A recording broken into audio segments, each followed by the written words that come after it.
So we have a total of 77 boxes. This season, 27 of them belong to individual gardeners. Families of 4 or more can have 2 boxes if they want to, so we have a total of 25 gardeners this year, and those are the ones that are over on this side. And then the other 50, so these here plus the ones in the greenhouse, are all the kind of our urban farm half of the garden, so everything in here goes to the food bank. My name's Alicia Clarkson. I'm the garden coordinator at the Peter McKee Community Garden. I have my bachelor's degree in agriculture with a major in animal science and a minor in plant science. When I started, it was 30 boxes and the shed behind you.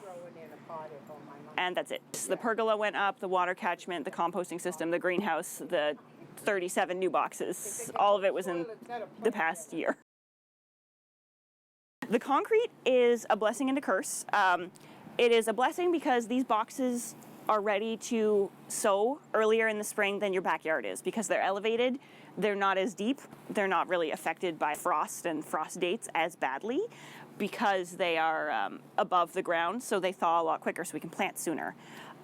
They also require a lot of water and they get very, very warm as they're on the blacktop. So that's great for things like our tomatoes, but we'll find that this time of year, things like leafy greens are starting to go to flower and go to seed when we don't want them to because it's so warm. So to kind of combat that, we have protective little coverings over them. We plant them next to tall things for the shade.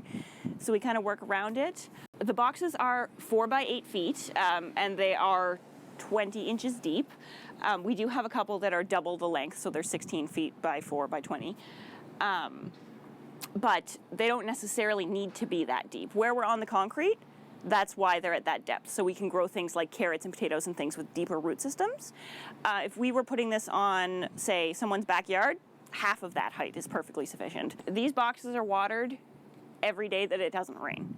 So all the community garden boxes are able to sustain themselves on that 300-gallon tank.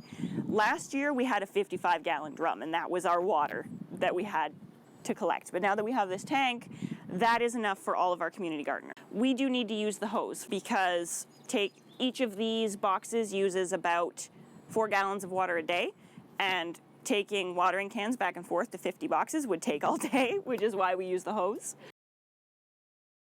So what we do throughout the growing season, like our tomatoes are just starting to fruit now, so in the next few days we're going to give them a nice shot of our compost tea. So it's just finished compost and rotten comfrey leaves in a big rain barrel full of water. It smells terrible and the plants love it.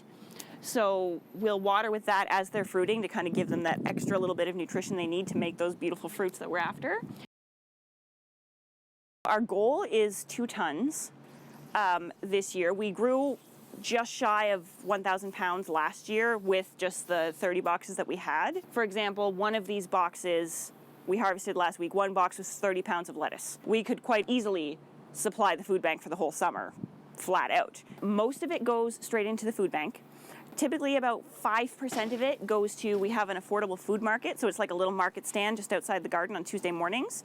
So everything's very affordable, like a head of lettuce for 50 cents, a bag of potatoes for $1, whatever it is. It gives us a little bit of income to keep the garden running, and it helps bring people in this general direction because they see the little tent and they come over, then they see the garden, and then we get to explain what we're doing, and we're hoping to get more gardeners involved that way for next year.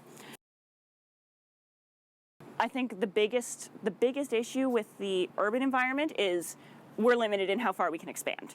If this were all field, we could just keep going, fill our boots to our heart's content, but we've got a fence, so we can only go so far, and they tell me that I can't fill the driveway with more boxes.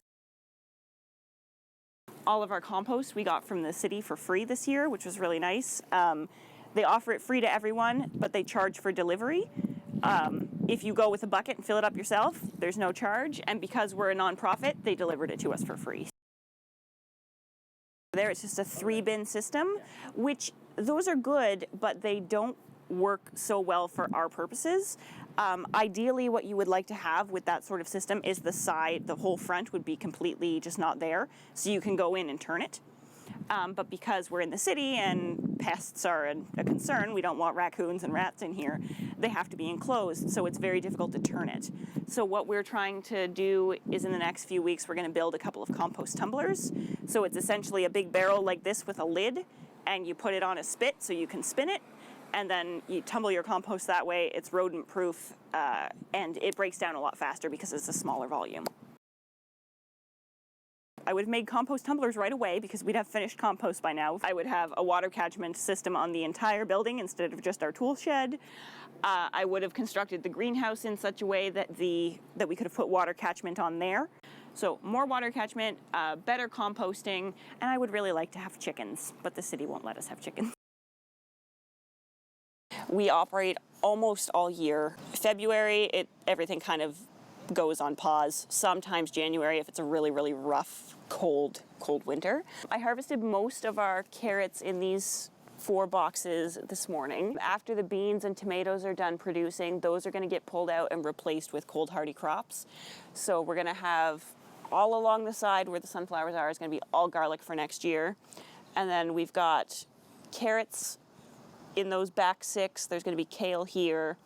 And we're going to do like beets all down this row, radishes all down this row, and kale all down the last row. So we're going to be basically pumping out leafy greens and root veggies until November, December, depending on the weather. We have a bunch of like heavy duty plastic similar to what the greenhouse is made of, so we'll just cover the boxes with that. We make a little frame that will keep most of them alive pretty well up until December. In the greenhouse, it's the same thing. We'll be planting stuff in the next few days, starting seedlings while it's still quite warm to give them a good head start, and then they'll just continue to grow throughout the winter.